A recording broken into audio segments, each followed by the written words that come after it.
Ayan mga paps, malapit na ako dito sa sa pagdideliveran ko dun sa Buraot na customer.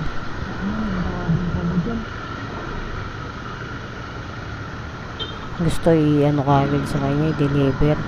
Tinatrack niya pa kung nasan ako. Tapos tawag ng tawag. Kaya ito, diniretso ko na yung item niya. Nandito na tayo sa sa drop off kung saan yung customer tawag ng tawag. Tapos sinabi niya pa dito na may bata daw, ayaw niya ng matagal, kaya gusto niya i-deliver agad. Nandito na tayo para ibigay sa kanya yung yung item niya. Galit na galit pa sa akin yan nung tumawag pa sa akin yan.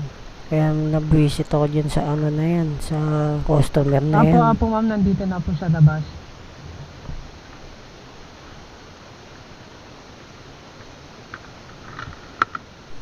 Sabi niya pa sa akin dito, dapat to pagkakuha niya, deliver daw po agad.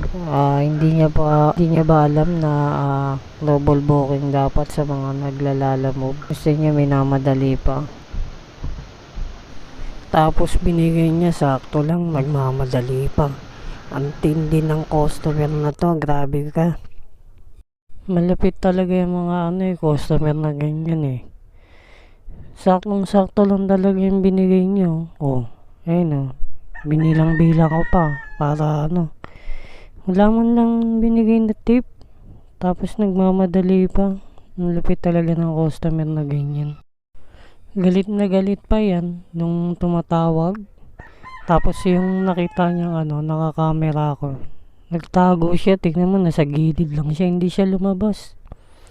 Kasi nakita niya nakakamera ako Baka mag-viral daw siya kaya hindi siya lumabas. Kamera ka talaga, naman ka talaga. Lalo na pag nag-delivery kita. Mas okay talaga sa delivery na hindi may camera ka.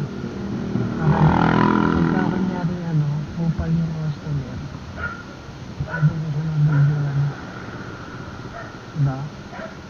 Hindi siya nagalit. Hindi nga siya nagpakita sa camera